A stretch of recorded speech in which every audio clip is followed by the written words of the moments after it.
Welcome to another episode of the Ball at All Cost podcast.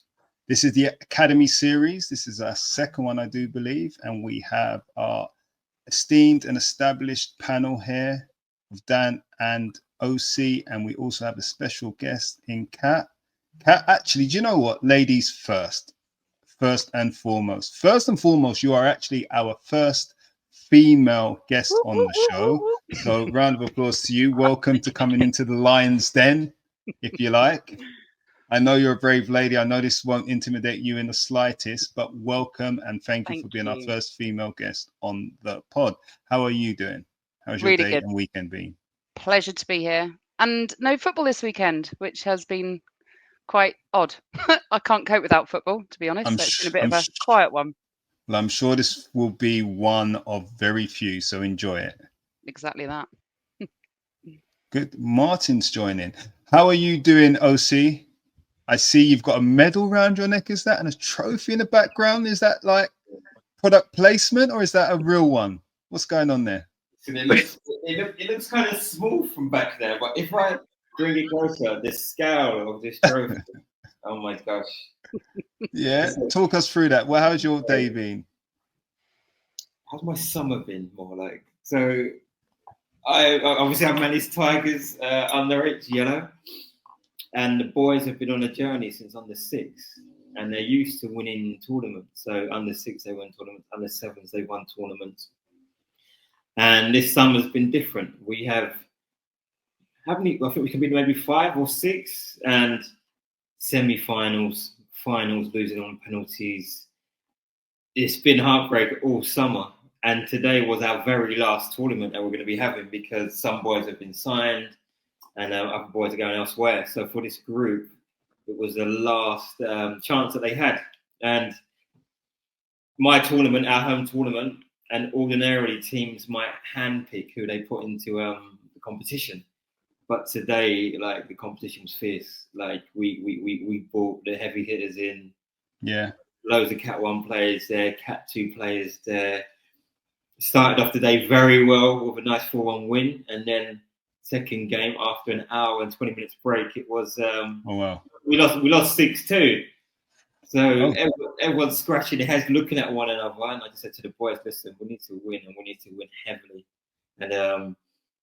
we were doing well, won a 3-0, and then I was like, boys, you need to step it up in this next game. And they won that game 7-1, nice. Which allowed us to then go and win on goal difference by 2 goals. So fairy tale ending for the boys, and really happy ending to our journey. Well, congratulations to you, because it's been obviously 3 years since you said under 3 years. 3 years. It's a bit like Tottenham and their wins, isn't it? Well, our trophy cabinet's a bit more full. Our trophy cabinet's a bit more full, but it's been a bit of a drought. Whoa, the slander. So, Kat, you may not be familiar. That would normally warrant a yellow card, but as this is your first time, and as you are our first female guest, we are going to let that one slide. And I know you didn't mean it that badly, because I took offense by that. No, I'm only joking. But no, OC, I think that's tremendous that you guys could cap it off with a victory at your home tournament. Hopefully there were no dodgy decisions and nobody's calling foul play. And the boys won it fair and square. 7-1 sounds like convincing anyway stuff. So well done to you. Yeah, I put my background on, but just for the unblur, just so everybody could see the silverware. had to do that for. All good. So I'm going to go to you, Dan, next. Guys, off camera, and I'm going to let you behind the curtain. I always do a little bit each week. These boys were comparing trophies a moment ago. So Dan, you might as well get your trophy out. And this is not a euphemism, guys. This is real life. Where's your trophy, Dan? And is it bigger than OC's? The trophy. We haven't got to talk about descaling, scaling down, or scaling up. You need to take your background off. I think it's visually you better to see. It's a lot bigger. Let me see. I'll come back by the end of the show. When I'll get my background off, and you'll see the glistening of the championship cup we have won again today, which for me is kind of a bittersweet today, because even though it's back-to-back trophies, it came with a slight consequence, which is either here or there. But, you know, the boys had a great day today. We won the tournament today, which was great for the boys to play with freedom. Enjoyment. It was nice weather. It was some decent teams. We didn't concede a goal all day apart from a penalty shootout, which of course the Cat managed to save another penny in the shootout, saved them a pen. He's making a bit of a habit of that, to be fair. And again, it was good because a number of the boys were able to be seen by some very influential eyes, and we had some good comments and potentially some positive movements going forward. Yeah. Let's pathway projects, so it should work out well. And that's obviously good. As we say, another week, another day, we're here, we're breathing, and we give thanks to that as well. Okay, that's good. 2 trophy wins. And on to you, Martin. How are you doing? Hello, everyone. Sorry that I haven't been about lately, but yeah, I'm doing well. As Dan, aka Just a Dad, said, yeah, today was a good day. The boys came home with a trophy, silverware, and it just looked like the kids enjoyed themselves. It was good to see, even like the celebrations, the cheering on, the crowd. It was lovely. It was beautiful. That's what football's about when it comes down to the nitty gritty, the enjoyment. So yeah. And hello, Kat. How you doing? Great, thanks. Hi, Martin. Good. Okay, so brilliant weekend all round. It sounds. I didn't win a trophy this weekend, or my son didn't win a trophy, but hey ho, he had a friendly instead, which stopped him from playing in that trophy winning team. But all good. On to the next one. I'm more excited though that we have Kat on. I'm going to say it again, our first female guest. And the reason why that's important is because this is our 18th episode, I think it is. So shame on us for not having a female on sooner. We have asked others, but they haven't come on. So Kat's been the bravest. Hang on. Did you say you've asked others before me? Hang on. Well, I didn't mean it like that, Kat. Come on, you're joking, the first football mum that we've asked on. We've asked female coaches on thus far. So, and a former player, actually, which she'll be coming on soon. So, Kat, you are the first female. You are the first mum. And let's talk about it, really, because I think we met, we said about 5 years ago, maybe 4.5, when our sons were starting out their football journeys. Obviously the same Grassroots club, but I think you'd been there probably maybe a few months before I had. So do you want to tell us how your journey, actually you told me off air how your son's journey started, and that was a very interesting story. So do you want to tell us how he started playing football and how you ended up driving the ship? Driving the ship, I suppose I do, really, yeah. So I think it started for me it's before COVID, during COVID times, when I was training for I think it was about 10k run, something like that. And of course we couldn't go outdoors as much as I wanted to do my training. So I ended up having to run around my kitchen, and I don't have a massive kitchen, but I do have one of those islands in the middle. So I just found myself doing laps of the kitchen, running round and around this kitchen island. And at the time, Lachlan, who's my boy, would have been, I'm going to say 4. Would that be about right? 4 or 5? And 4 or 5, he'd started taking an interest in football. I never thought he'd be any good at it, to be honest. I don't really know why. Football's not necessarily in our family. I've always been interested in football, but there's nobody really in my family that plays football. So didn't really think much of it. Running around the kitchen island, and I'd kick a ball at him every time I ran round, and he'd try and save it, basically trying to stop the windows being smashed in reality. And then during COVID times, it was quite tough for everyone, and I was finding I was having to work, and my other half works for a Premier League football club. So he was away still working over at the football ground the whole time during COVID. So I've never known anybody to do as many COVID tests as they did. Like, they were getting tested 3 or 4 times a week, right? And so I was having to do the majority of the childcare and working. And so it was quite challenging. So when I came across a football club that was open in the summer and training outside and, £20 a day or whatever it was, I was like, this is cheap childcare, right? I'm used to paying Yeah. £75 a day in nursery fees. This football is 20 quid result. Bring it on. So I basically dumped him at football, and he took to it and he loved it.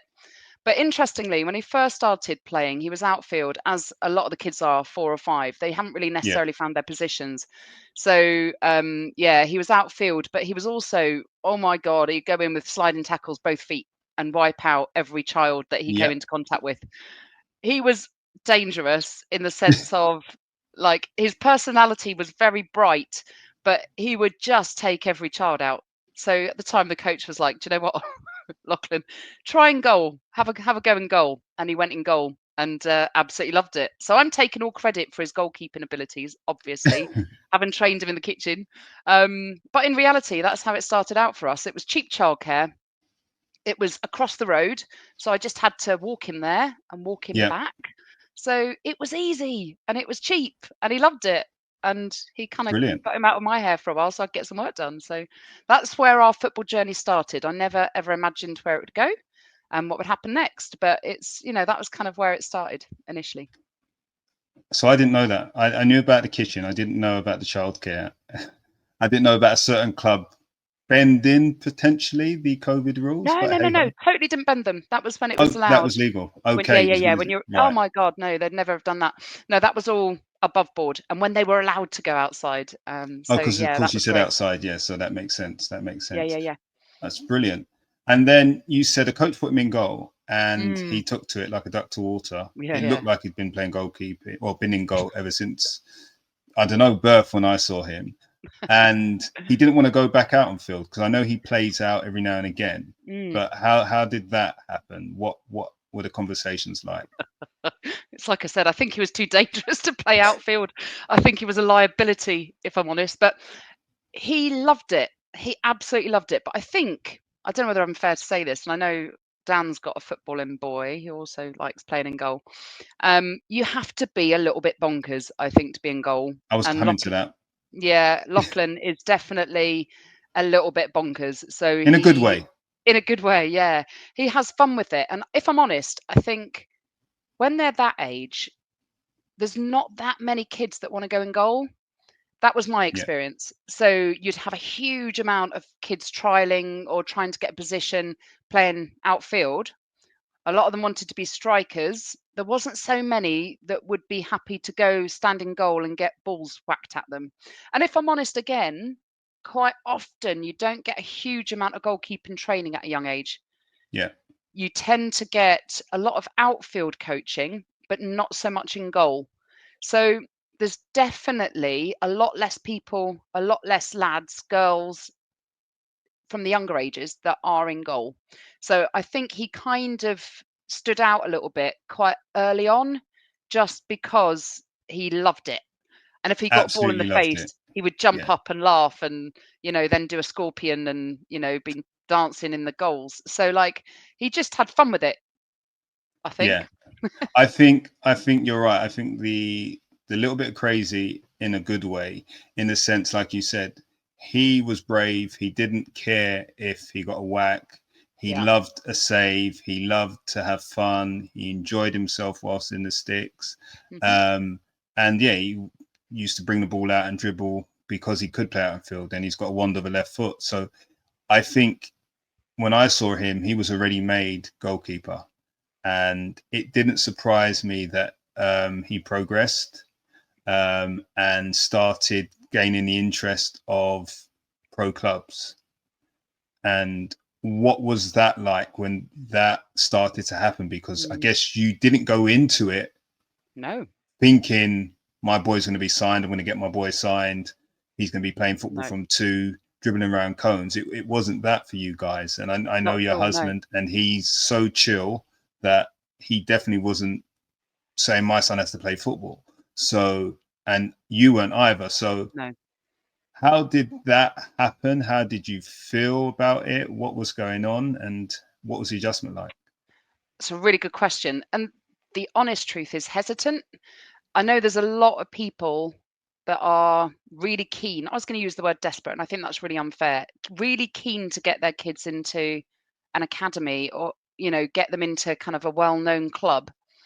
But for us, it really wasn't about that. No, if I'm honest, I didn't really have much interest in that because I know how much it can take you away from your family. So just because the other half works in football, he's like a sports therapist. So, you know, he's not a player, he's not a coach, he's never been either, but he's very much with the first team, and wherever they are, he's there. So that just means he's never here. So every weekend, it's me and the kids, you know. The only time he does basically 11 months on with no weekends and no holidays, and then gets the whole of June off. And he's out with his mates today, which is unusual. So I guess I was kind of also, like I said, hesitant about that because I thought, oh, I don't know if I want that for you. Like, I never expected it. So when they first started having an interest, I was a bit, oh, like, really? I just wasn't, it sounds really bizarre, but I just wasn't that bothered. Like, it was exciting, I guess, to a certain degree. You know, don't get me wrong. There was that little bit of you think he's actually good enough to go and do that? Oh, okay. Well, we'll bring him along and see what happens. But like I said, I also felt it was because he was a goalkeeper and there weren't very many of them. So I was a bit like, oh, you know, it's just because he's a goalie and, like, you know, there's not as many of them around. So I kind of need to, you know, crack on with that, I guess, and give him a go. So that's where I kind of got to with that. Andrew was just thinking, right, let's try it and see what happens. And do you want me to go through what happened next, i.e. which clubs we were at, or, you know, do you want me to?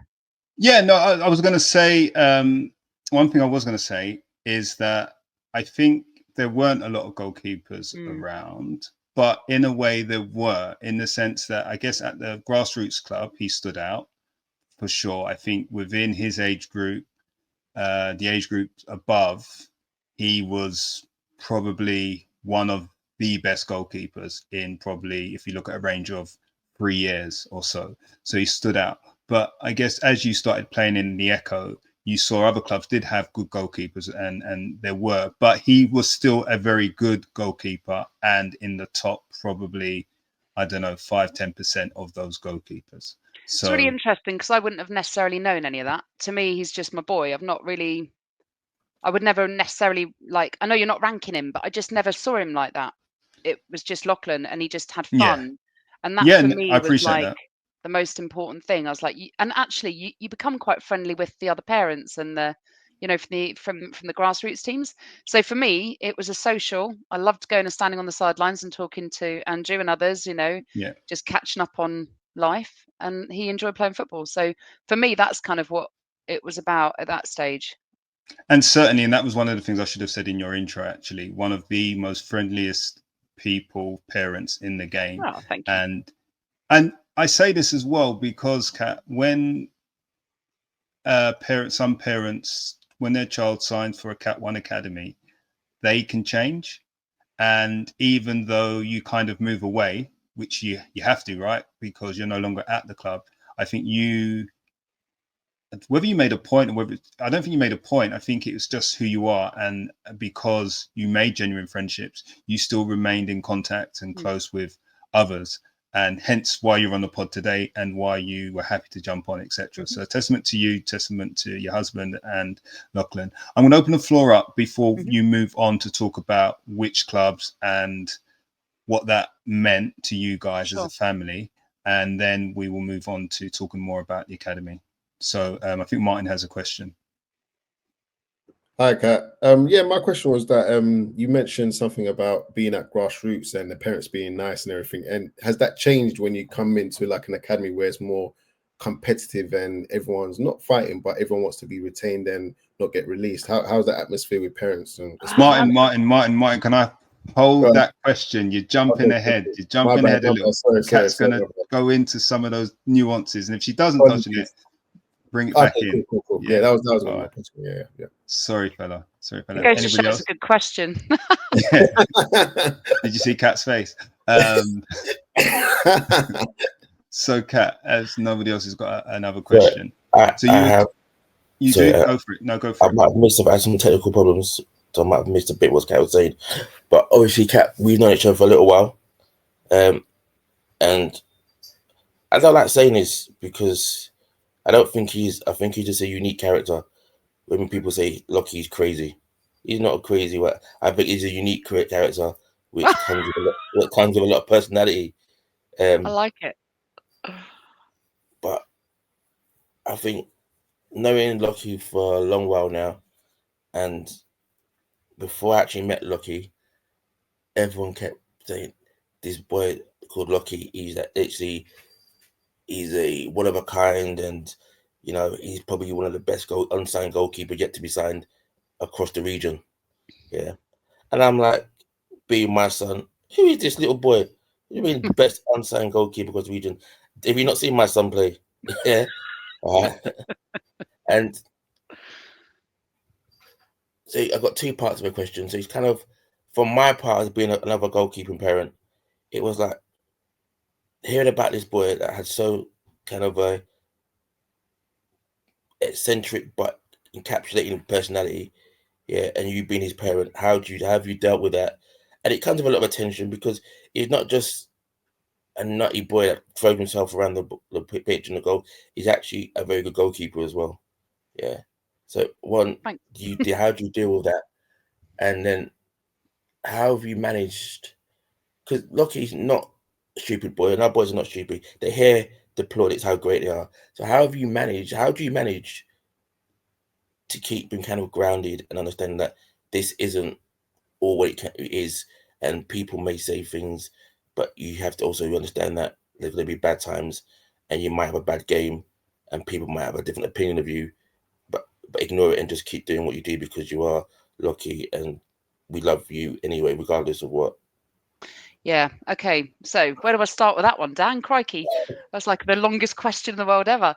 How do you keep him grounded? I think that was part of the question. You might have to remind me what the other part is, but from our perspective, we have said from day dot, I think maybe if anything, we've been really harsh on him, i.e. don't expect anything from it. Just go and have fun. That is what we say every single game. Go and have fun. We don't care if you win or lose. Just go and have fun. So that's what we've always drilled into him from day dot, is it doesn't matter about the result. Doesn't matter if you let anything, a goal in, a ball in, doesn't matter. Just have fun with it. If you can have fun, that's all that matters. So I guess maybe that's partly us, i.e. there is no pressure. None. No pressure from us. I don't give a monkeys if he plays or not. I probably do now because I've got friendships and I'd be a bit gutted if we weren't in it anymore, if I'm honest. But I'm not that bothered. I think that's a lie. I must be bothered, in truth. I must be. I wouldn't be so passionate about it if I wasn't bothered. But there's never been a pressure from us, ever. Andrew, did you speak then? I could see you talking. I wasn't sure whether I was meant to hear you or not. No, I was on mute. I was saying, sorry to cut you, but I was saying that it's what you're not bothered about it, I think. I think you're bothered because it's your son, he's playing, but you're not bothered about who he's playing for, if he's going to be pro, etc., etc. I think you realize football is probably good for him. It burns off energy. There's friendships. There's a skill there. It's something he can have for life. So you're bothered about it. And you've got your own friendships as well and your husband. But whether he gets signed or whether he's going to play for XYZ club, I think that's what you're not bothered about. And I think I think that's really fair. When we first got approached, kind of asking him to go and play at an academy on I was going to say a trial. I don't remember there being trials, but maybe that's because they don't do them that young. I can't actually remember. PreAcademy, I think it was. Yeah, in the pre-academy stage. Yeah, so you'd go in. Yeah, and I guess the word trials, it'd be for a good few weeks or whatever. Yeah. But we were just kind of going to different places because we got asked to go to different places, and I was like, oh, this is interesting. Or I'm just dead nosy. Like I was quite happy to go and look around different football grounds. I love football, so I enjoyed going as well, if I'm honest. But getting back to Dan's question about the grounding, from me, Dan, I think that's what it is. Like, and also where he is now, they try and teach them to be quite humble.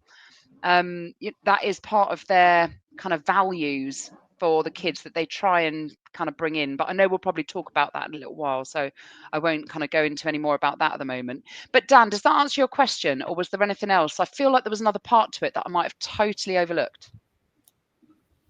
Yeah, not so. I think it's like you said, it's the longest question statement you're ever going to hear on Sunday evening It's today. a dodgy question. It's a question within a question, yeah, within a question. But yeah, that's pretty much it. And it's Arsenal, obviously, because I think we've all been there at some point where these coaches, recruitment, they say all the right things to you about how it makes you feel your son's really special. Ultimately, we all know that they are a figure, a number in a group of numbers, and so I guess I guess you have a good unit with you as a family to understand that those comments you take with a pinch of salt and say, you know, we appreciate it's really nice, but we know the real world isn't quite that way, kind of thing. I think you've actually hit the nail on the head there, because when you said that, I was like, oh no, I've never thought he's special. I've never thought he's anything better than anyone. Like, I genuinely even still think that now. So I just think he's fortunate, i.e. he's in a good environment that he really enjoys. He really likes the coaching. He likes who he's with. So I've never thought he's better than anyone else. I've never, oh gosh, no, that's just not me. That's not us. It's never, maybe that's, like I said, maybe that's down to the fact that we don't put that pressure on him because we don't feel it ourselves. You know, we don't think he's better than anyone else. He's fortunate to be where he is for now. And if he's enjoying it, that's all that matters. That sounds a bit pansy, but it's true. That's genuinely how I feel. Yeah, I can believe that. I can honestly believe that. Can we go back a step before we talk about Lachlan in the academy? I do have a cheeky question, but I'll answer that afterwards. What was the process like? Because he was fortunate; he did have options. He was playing at a few pre-academy. So how did that all shake out? Do you know, that fills me with stress thinking back to it. Oh my God, I genuinely think pre-academy days are the hardest. And that's even going through retain and release every year now. I still think pre-academy days were the hardest because everything all seemed a bit cloak and dagger. That's how it felt to me. So you'd get offered to go, oh, we've seen your boy play. We'd like him to come to South London, North London, East London, wherever it was. Can you bring him along? Yeah, I suppose. Where do you want us and what time? And you'd go along. And I think we went to Cobham for a while. I can't remember how long we were there, but I just found the drive too much. Genuinely, Stu's away. That's the other half. Stu's away with the football team. I've got to get them both out of school, get them fed, chuck them in the car, drive for an hour and a half to 2 hours if you're lucky, on a Friday evening, whatever day of the week it was. It was 2 or 3 times? Two times I think it was a week for them. And you were taking the pajamas, right? I was taking the kids' pajamas, and like in the hut outside Cobham, they've now got a slightly better facility, but you'd be brushing their teeth and getting them into their pajamas, chuck them in the car, and then they'd sleep on the way back. I'm thinking, what am I doing? This is insane. Like, I can't do this. Even if they offer him, I'm not sure I want to stay because it's just too much for me. Yeah. Which I was told by so many people I was absolutely insane to consider jumping. But I was just finding it too much. I work as well, and I was finding it a bit too much. And then at the time, we'd be doing that 2 times a week. Then we'd be in North London 2 times a week. And then we'd be where we are now 2 times a week. And then we had Grassroots at the weekend. And then he'd be asked to play up with the other age group to cover a goalie there. We were playing, I think he would go from one to the other. It was 7 days a week. And, it was insane, like absolutely insane. So when when we got our first offer, and I say first offer, I should be really clear on that. Lachlan was only ever offered by one club. And that one club is where we are today. And the reason for that, do you want me to get into that, Andrew? Yeah, do you want me to talk through it? Please, yeah. It was nearest to where I live. That is the honest truth. I can walk there. For my other child, who's just a year and a half younger than Lachlan, I just did not want to be chucking him in the car, and driving around London 4 or 5 times a week, stuck in traffic. with nothing for the other child to do. So North London, there weren't really many facilities for the kids. Beautiful, beautiful buildings, really nice surrounding and very familiar to myself. But at the same time, it just wasn't where I wanted to be because they just didn't have much for the kids.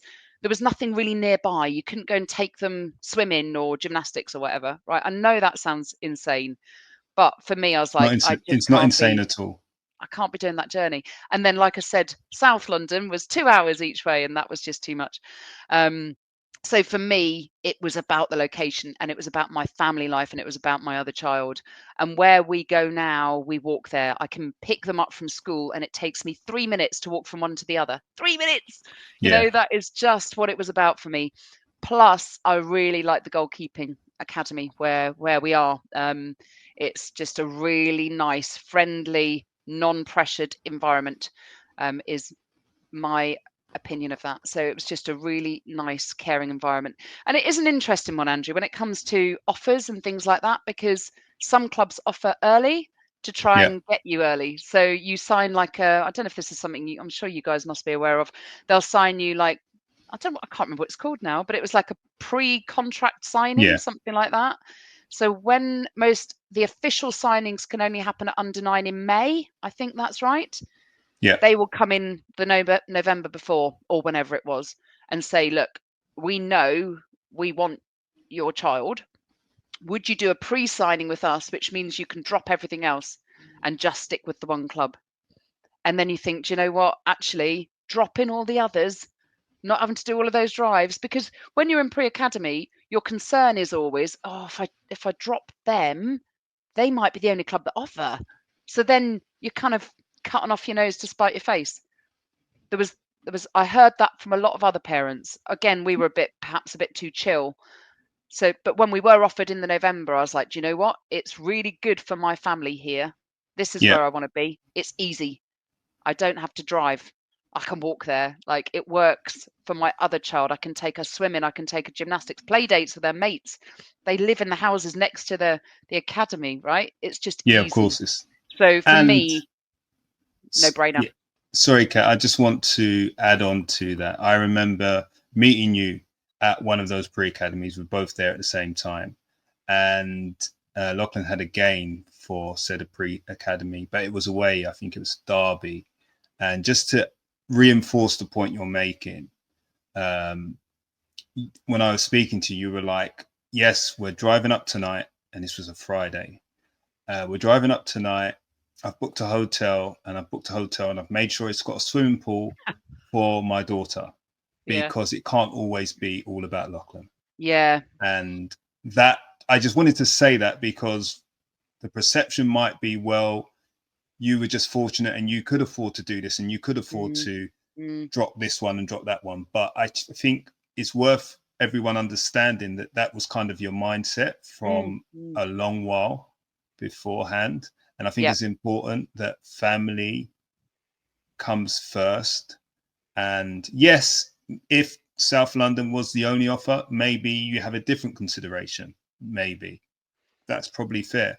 But if you have 2 or 3 in the locality, you've got to pick what's right for your son, like you said, the goalkeeping, and also the family.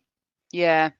I remember one goalkeeping coach saying to me, you can't teach, there's no point providing goalkeeping coaching, because what can you teach a 6-year-old? And I remember thinking, Really? well, why bother sending them to school then? Yeah, If you exactly. can't teach a 6-year-old, why are we trying to teach him? Like, I don't understand that. That was my view at the time. But like I said, we never actually got offered from the others. We kind of pulled out before, Do you because think they knew? whether they would have offered or not, Yeah. possibly. I don't know. We were maybe a bit risky, but I guess getting an early offer is comforting. Maybe that's the right way to put it. And so because it was the one that was nearest, I was like, do you know what? Let's cut all the other noise, concentrate on one, because it can get too much as well. I feel if you've got so many games being played, I genuinely think people can be burnt out quite young. And maybe that comes a little bit from the other half seeing that through he works with the first team, but he sees some of the young ones that come through. Yeah. And he's always maintained along the lines of, do too much with them now, they'll either get injured, or Yeah. they'll hate you, or they'll hate football by the age of 16 or 17. Yeah. Don't put that on them. So we've just Uh, had a 3-week break from our academy. We've not played football once. Do you like that? The royal we. It is we. It is Um, we now. You know, we've Although taken that breaks my break. heart, by the way. Who does he support? Which one, by the way? What, Has he blue or red? changed? Oh, No. he's If not you would see his changed. bedroom, it's half blue and half red. I'm just hoping to close the red, and that's it. No. We move Sorry, on. We man. move on. Oh, oh. Okay. It happens. It happens, I guess. No, He's still young. he's still a blue fan. Okay. Cool.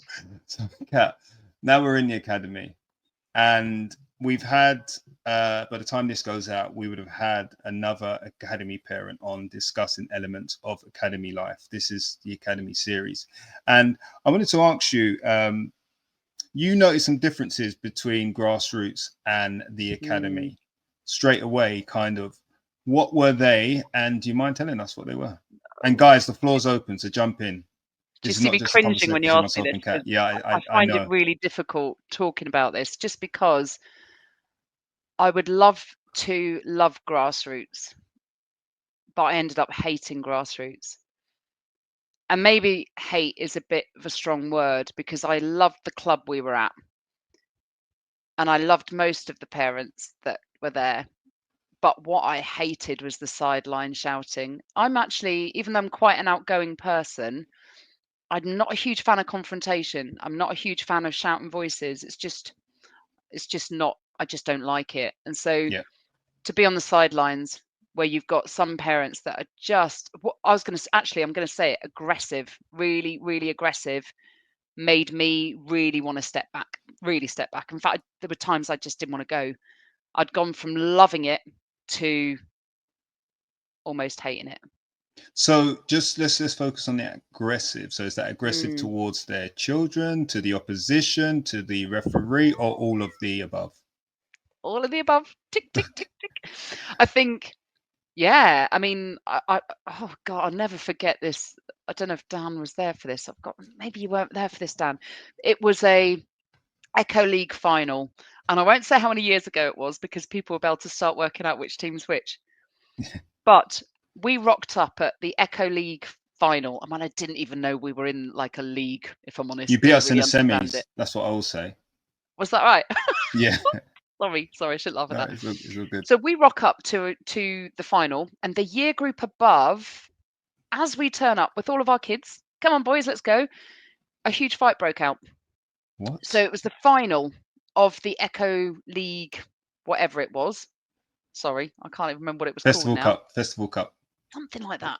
Yeah. And we rock up, and a coach from one of those teams was lamping a parent from the crowd, which then meant everybody was getting involved, and they took the kids off, and the final was cancelled. So the boys lost out on their football, lost out on their That's final, because the horrendous. coaches ended up fighting with the parents, and the parents fight. It was just horrific Ridiculous. to see. Yeah. And I rock up thinking, I don't want my kids seeing this. My kid, the team, I don't want seeing. This isn't what football should be about. And that was an ideal example, Andrew. It's just I ended up hating it for that, which is really, really sad, I guess. No, it's terrible, and you're not the only parent. I know a parent that literally said to me, he didn't really care which club signed his boy, but he didn't want his son in Grassroots because of the ag, is what he said to me. And But how so I rubbish make it is right. that? Like, It is. you know, it's just, I just don't think it should be that way. And I know they're trying to do a lot to try and change it. You know, I know they send around the surveys, and I always fill out a survey. You know, and they try and have the silent support days. I don't know whether they still do silent that. weekends. Yeah, a couple of silent weekends a year. And I must admit, I kind of liked that. I still didn't feel like it was pushed enough. I don't think people really understood what it was about or knew when it was happening. But yeah, that's how it felt for me. And I've got to say, when I went into an academy, I found it completely different. Don't get me wrong, there are occasions, and I hear it and I see it. But from a heat of 100, that has gone down to 20. You know, Yeah. So I'm like, yeah, I'm happier here because I don't have to deal with any of that. And no fights. No fights. Oh. Not within our lot. You share it, Kat. You was gonna say it. You have to You give see, out right? My face is a picture, right? You can read everything from my facial expressions. Yeah, I've seen disagreements with academy parents. It's really interesting. Some academies, the parents rock up and they are silent-ish, not coaching from the sides. Yeah.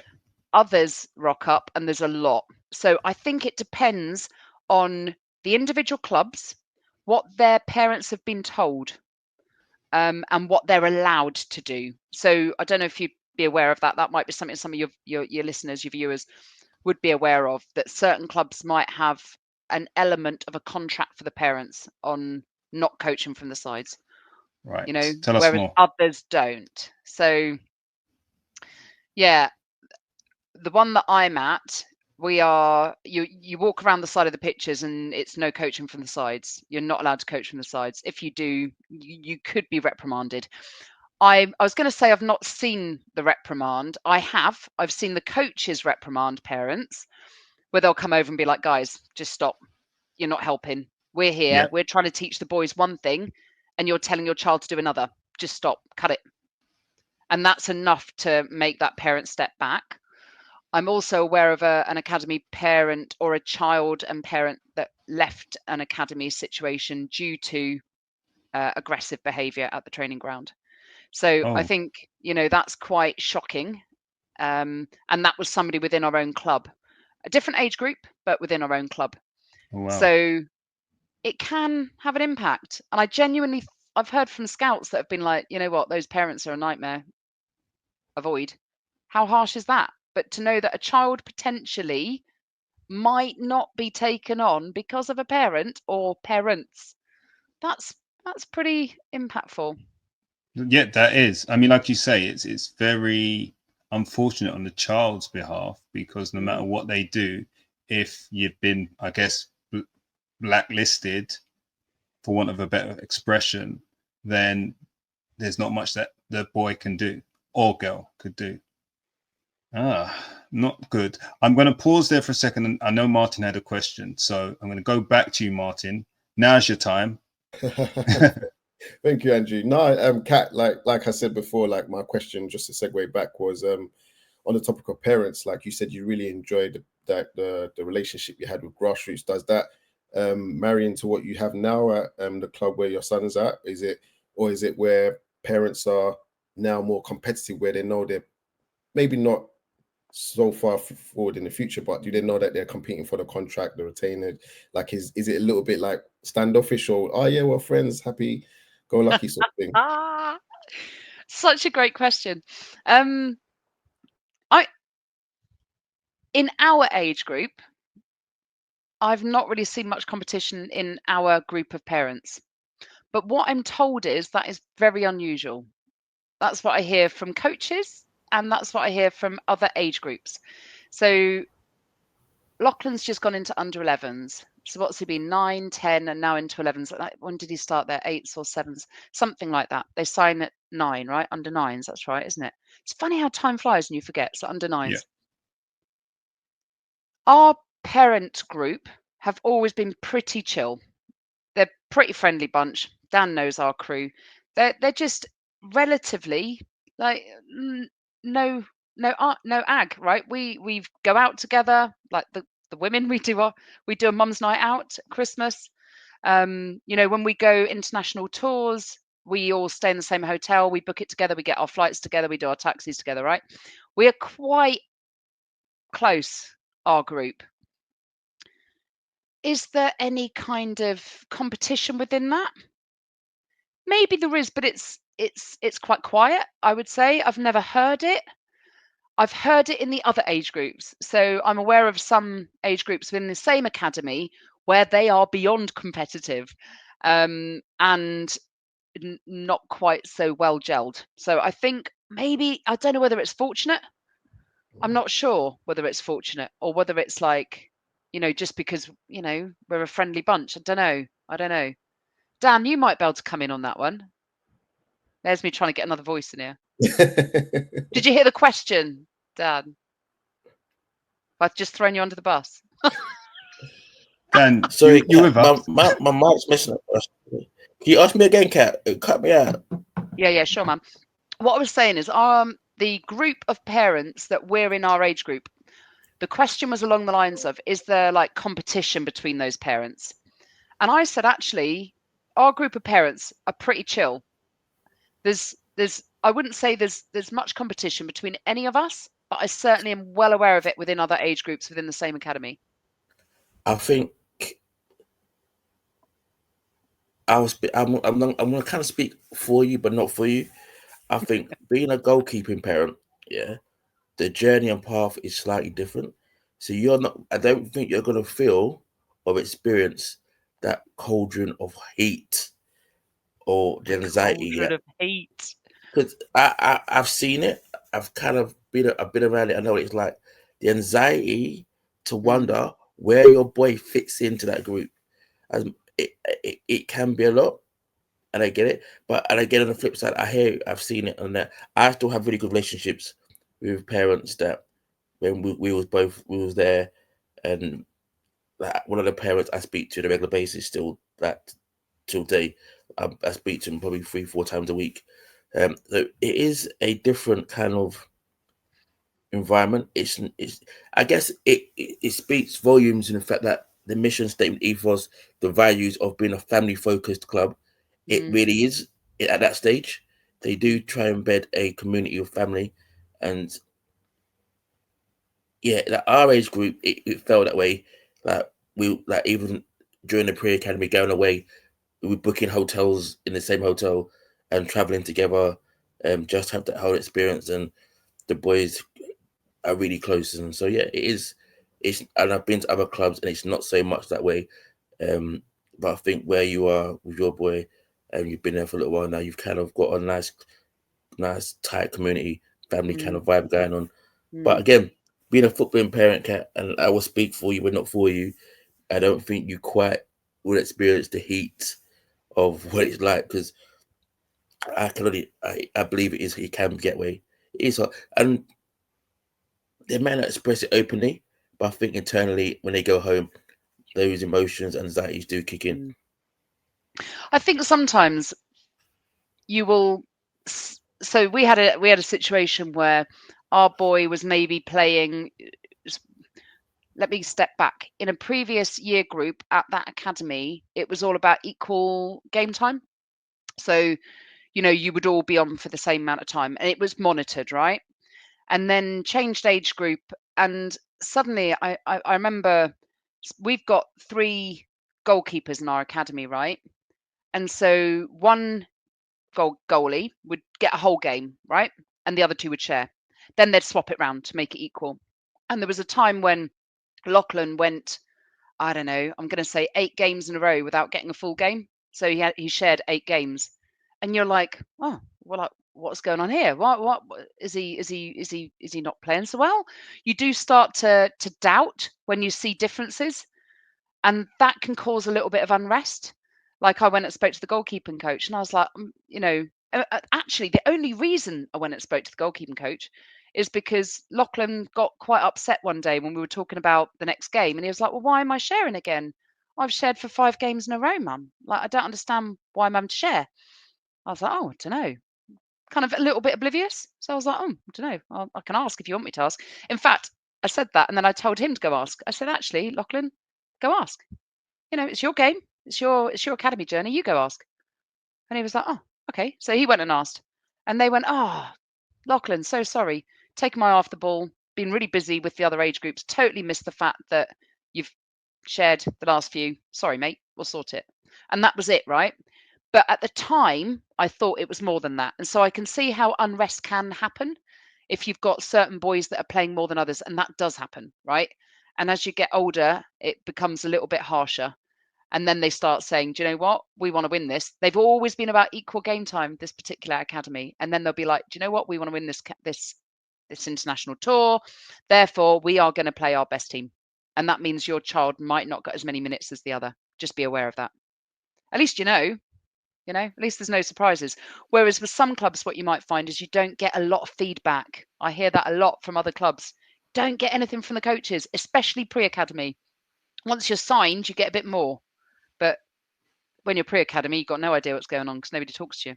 That's how it feels anyhow. Yeah, a lot of cloak and dagger with pre-academy, I think. Agreed. Keeping their options open. I've heard OC, jump in. Let me jump in. Great listening, Kat. A lot of insights, a lot of wisdom I'm hearing. Question I've got is, one, is Lachlan still in contact with his other goalkeeper friends that are within grassroots teams? And secondly, do you think your son being in an academy is having an advantage on his development compared to the others that are outside of academies? Gosh, good questions. So the truth is, the first one was, is he still mates with his grassroots goalkeepers? There weren't many, is my first thought. So he's still mates with his team mates, the ones that he was playing with, and others. So grassroots, I love the grassroots days for that social and for the friendships that they make, because they see the same kids week after week, right? And then they'll go and play Billericay, and then they'll be off to, you know, wherever it is. You get to know the kids, and so and actually the siblings get to know the siblings as well, which is really quite nice. So we're still friends with them, but there weren't really many other goalkeepers that we knew, if I'm honest. Some we knew from pre-academy. So, for example, when we were in North London Blues, we became good friends with the goalkeepers that were there at the time, that were in the pre-academy trials, and some got signed and some didn't. So we've kind of stayed friends with those kids. But from the grassroots days, we didn't really have many goalkeepers around, so I didn't really know any of the goalkeepers, if I'm honest. That's why he played so much up and down and across his age group. Yeah. There weren't that many. Let me try and reframe the question in. Do you think that his development journey within an academy has put him at a higher advantage than if he wasn't in an academy? The honest truth is, I don't know, because would he be doing as well as he is? Because people would have said, I think Andrew said, you know, when he was younger, they thought he was good. I had no idea whether he's good or not, and I still now have no idea really whether he's good or not. But they've kept him, so he must be doing all right. That's how I look at it, right? If he was not at an academy and still in grassroots, would he be doing just as well? Depends what you're comparing it to. So for me, I'd be like, is he happy? That sounds so cheesy, but it's so true, right? Is he doing all right? Is he happy in what he's doing? Is he enjoying it? Then yes, that means that success is based on that. So it depends what you deem as success. If it's about getting into an academy and trying to make it to the first team, I doubt that's ever going to happen. But you know, at the same time, I think he's got great opportunities. That's probably the way to say it. That's one of the things I'd say. OC is like going abroad, stuff like that. They get to play Real Madrid, Juventus, Barcelona. You know, they get these amazing, incredible opportunities that most kids would dream of, that you don't take for granted at all. These are like incredible opportunities. So to get those opportunities, I would say within an academy, you wouldn't get that in grassroots. So I guess they're different types of challenges. Yeah. That's what I'd probably say on that. Yeah, interesting.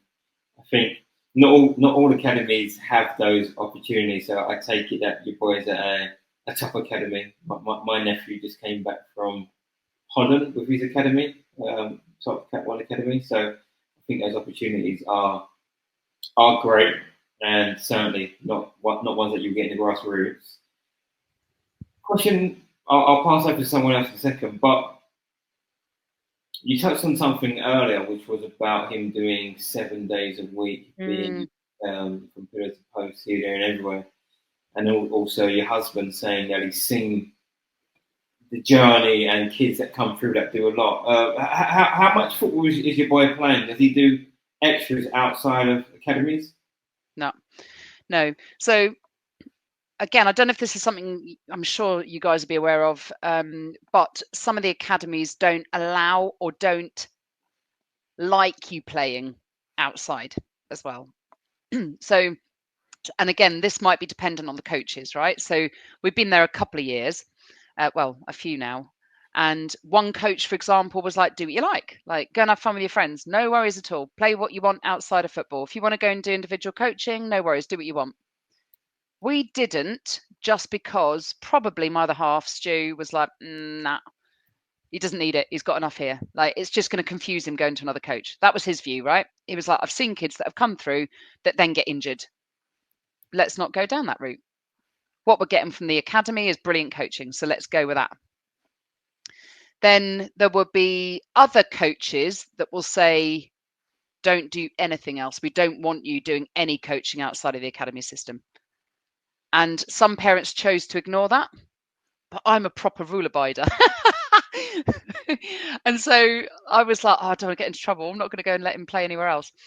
They did say, like, during the holidays, like, if you want to go and do something, feel free, but otherwise we don't want you to. And we were meant to report back any other training times to let the physios and the medical team know their load, so they know how many minutes those muscles are being used for.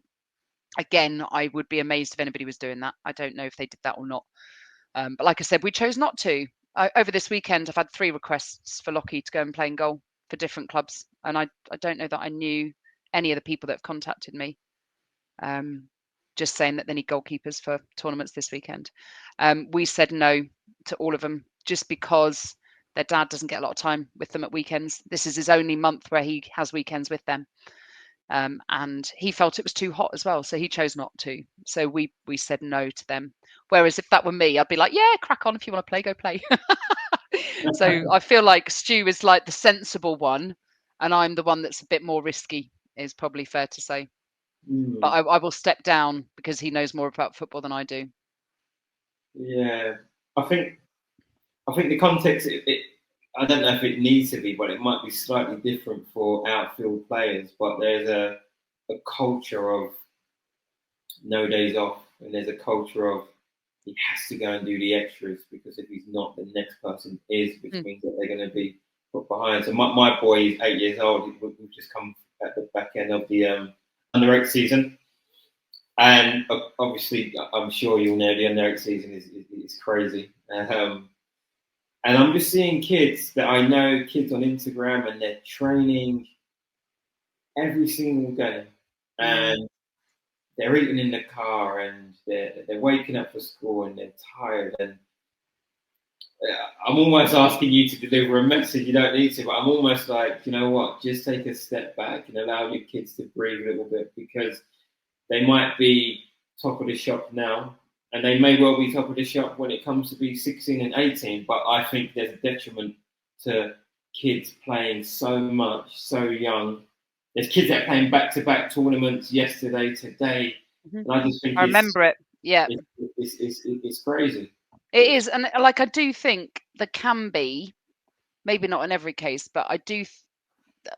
This is just the experience of my other half who works in medical within football, seeing the injuries and saying they're doing too much. Their muscles need to rest as well, right? Their muscles, their minds. And also, one of the things we're taught in the academy is not to tell them they're the next Messi, not to tell them they're the next whoever, because the truth of the matter is they're not going to be. The chance of that is so super slim. Sorry, excuse me. Start like telling them that now, and they are going to feel really let down, you know, when they find that they get released from an academy or whatever it is. Don't build them up and don't drop them. Good advice.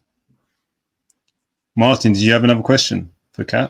Yeah, Kat, just another question for me. I'm not sure if you said that you have a daughter as well, apart from Lachlan. Is that correct? Yeah. I was just looking out the window because I thought I heard a child crying. I don't know if you saw me a couple of times doing this. I did. They're stood in the dark in my garden. I can't see anybody, so I think it's all right. So yes, I do. I was going to ask, so how do you balance it where Lachlan's obviously playing for an elite club, and I'm sure maybe conversations at night, like pillow talks, you're talking about Lachlan. How do you balance the attention with both kids? Like, give the same attention that you give to Lachlan that you give to your daughter, or does she get jealous? Martin, that is such a topical question right now. It's so hard because you know, the first thing anybody will say when I see them, oh, hi, how's Lachlan's football? Yeah. Hello, this is Thea. She's my daughter. She does gymnastics. She's pretty good. So yeah, it is a really, really tricky one. And you know, she's said to me, she is so intelligent, this young lady. She said to me the other day, she's like, Daddy, you love Lachlan more than you love me. And when you went on the last tour to whichever country it was that they were in a final for, you brought him back a ball, but where's my ball? You know, so she is well aware of these things. And she's at an age now, she's 8, right? And so I'm getting that a lot from her. And so we desperately just try and do our best to try and make it as equal as possible. What I'm going to say in that gap, if you're listening to this, and I hope you do listen to this, I'm not going to mention your name again, but Kat's daughter, Lachlan's sister, I will remind you what I said earlier. Your mum made sure that she took you guys to a hotel where you had a swimming pool. So they're trying to do the best thing for both of you. It is hard sometimes. And Dan's daughter, my youngest son, they get dragged around all the time. Yeah. Literally, Dan's daughter is on tour with us. She's hiding under. When it's raining, she's covered up, got a tablet, a book. She's the biggest mascot as well, mind you. But yeah, she gets dragged around, so it is difficult. It is tough. Can I just check you can hear me okay? We can, yeah. Yeah, perfect. Yeah. I mean, I think it's the hardest thing. He's just come back with his kit for the under-11s. It's ridiculous what they are so lucky. So then it's like, Mum, what am I getting? Oh, let's go shopping. You know, and we're not minted. I can't go and buy her out everything she wants. You know, it's just, you just do the best that you can do. But I do strongly believe that we have to think about our other kids. And I know most people will, but it's a hard thing to balance when you're doing all of those long journeys and trying to get those opportunities for your boy or your girl, whether, you know, boy or girl playing football. But yeah, it's a real difficult one to balance. Does Lachlan support her? Sorry, Martin. No, I was going to say, I'm sure Kat's doing a fantastic job anyway. So yeah, I'm sure it is. Try our best. That's all you can do. Yeah. Is Lachlan supporting her? No, absolutely not. She has something on and he's like, oh, I don't want to go and watch that. It's like, you have to, you know. His dad recently had a relatively big event at work, you know, where it was like they won their trophy and open top bus type situation. And he's on the bus and I'm like, we need to go and watch and support Daddy. No, I've got football training tonight. Thea's like, I got dance and drama. I'm like, forget that, guys. This is Dad's time, right? We go and support Dad. This is relatively big event, right? You can't be pretty big. I'm like, are you kidding me? You can't not go to that. So yeah, Lockie's not great at supporting his sister. He will try and avoid it as best he can. But shame. You know, yeah, he has to come and like not go to football sometimes and come and watch her. We just kind of make him, to be honest. And make you right. It goes down like a lead balloon, but yeah. Cat. So I'm gonna kind of wedge away a little bit from what we've been talking about. And this, obviously, you know me pretty well, and you know my daytime job and what I do. So I'm a big advocate for this, and I think it doesn't get spoken about or advertised enough. So player welfare, mental well-being, and support. Yeah, and I think we spoke to a previous guest who said there's little bits done, but there could be more done. And I'm assuming, based where Lockie is, their financial budget should allow for this to happen. So being a parent, and I think I'm talking about not just the players, the parents here need these workshops and support. Do you think Lockie has access to that? And B, is it adequate in terms of what's given to him, looking at the pitfalls, not so much the great stuff, so preparing him for what might not be next kind of thing? I do think we're really fortunate where we are because we get classroom sessions and the kids get classroom sessions. And I think that's really important. It's done from both sides. I don't know whether that is normal or not. I get the impression it's not from speaking to other parents at other clubs, but I believe others are beginning to do a bit more of it. I do think a lot of that is going to come down to parents as well, and like I said, putting the pressure on. I do feel that when it comes to the well-being, it is probably one of my biggest issues, is the build-up of the kids, like I said, and then kind of almost like the drop, and the drop being so big that it can be so damaging. So I do think it's important that the clubs are saying to not bigging the kids up too much, that it is a case of trying to keep them level-headed, keeping them humble, teaching them respect, in football and out of football, and education. Like, that is such a massive thing.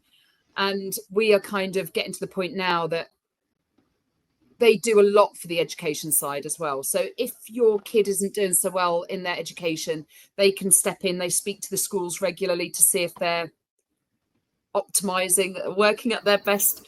And interestingly, I was speaking to a parent of an older child within the same academy who said that they did a load of tests, school tests with the academy boys the other day. I said, what are they testing them on that for? And, she was like, I actually don't know either. So it's interesting to see them doing that, because if they're not performing at a high level within school as well, that is frowned upon. I did see a video of that, actually. Your head of the academy said, I check their school results before I look at anything else when offering. So that is good. Yes. I think I saw that same one. I've forgotten about that, Andrew. That was me saying, like, I'm surprised they do it. But I know that they check him with Lachlan School. So, yeah, that's a good thing. But I don't know that happens in all of them, Martin. I'm not sure, if I'm honest. OC. Cool. Yeah, thank you. Question I've got is, what's the question? I thought I had it. What would your advice or words be to parents that have that real desire to get their kids into academies, and it's just of anxiety around it? There's a lot of pressure around it. What would you say to parents that are really pushing for them? It's really interesting, because I'm probably everybody else's extreme. I'm like, take your foot off the gas and chill, because I know that sounds insane, but I think if we are wanting it more than the boys are wanting it, first of all, I think that's a problem. Like, I think this has got to be something that they want to do, and they'll probably say that they might not want to disappoint their parent as well. So I do think there's an element where kids will feel like they've got to say, because they know that their parents really want it for them. Yes, yeah, I really want that. And probably a lot of them do, because, the lifestyle that they see is something they aspire to. But I also think sometimes taking that kind of back step and just taking that pressure off can just make it more natural. And the reality is, right, the scouts are going to come, and there will be quite a few of them, and there'll be loads of different scouts. I certainly know that's how it works within our club. And within our club, they come around watching our boys at different matches, and they have 10, 12 of them that will be doing different reports, because what they say is lots of different eyes. They don't want any bias from a coach or from a scout. So they send loads of them so that they get lots of different match reports on those kids, right? So you're never going to know, really. There'll be some that you will all know, and there'll be some that I know, and I'll be at a game and I'll be like, I know exactly which ones are the scouts, because I will have seen them at other games and stuff. You begin to know, right? But there'll be a lot of occasions you won't have the foggiest that they're there, and that's better, because then you're not having any kind of pressure on the kids. I think it's take a step back and chill. Don't make it your main focus, because I think that's where it can get too much for you, and I think it's where it can get too much for the child. But that's just my own personal experience. Like, we've just always gone with the chill zone, right? If it happens, great. If it doesn't, that's all right. And I know people that have left academy systems and gone into Grassroots and actually have said, I just need to be here for a while. My child is not feeling confident enough. This is the right thing to do for my child. And so every child is different, and every journey is different. Don't let it always be the end goal to be an academy. And it might happen at 8, i.e. under 9s, and it might happen when they're 13. there's boys that are still scouted at 15, 16 that have then gone on to be really successful too. So I would say don't stress. Take the pressure off yourself, take the pressure off the child, and just let them enjoy it. If they're enjoying it, they will play better. That's my personal view. That is subjective, of course. We got you on here for your personal view, Kat, and we really appreciate your honesty, your openness, your frankness.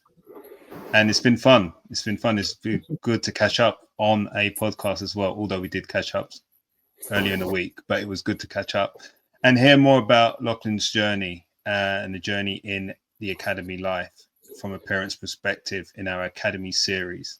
And once again, thank you for being the first female on our show. An amazing guest. Me. You're welcome. And guys, the next female who comes on, the next guest that comes on, you got big shoes to fill. So Kat, once again, thank you. And if you can think of anybody else who you want on our show or you think we should interview, let us know and please help us get them. Sure. If you can. Do my best. Yeah, of course. Thank you very much. So guys, listen, it's been a great conversation as always on the BallAtAllCost podcast. If you haven't already, take a second. I'm going to give you a second. I'm going to pause, smash that like button and hit that subscribe. Down. Yeah, Dan does it every week. I never know where they are. There you go. Down. Hit the notification as well. We come out weekly, but every now and again we might drop a surprise. So hit that notification so we pop into your feed and into that algorithm. Leave a comment if you've heard anything you like today. If you think Kat's on the right path or on the wrong path. Not too many wrong paths. I think she's on the right path. Please leave a comment. And if you're listening on the audio feed, like and subscribe. Please. Guys, we've been BallAtAllCost. You've been listening. You've been true to this. So introduce somebody who might be new to this. Kat, thanks again. We'll catch up soon. And guys, thank you. BallAtAllCost, and we're out.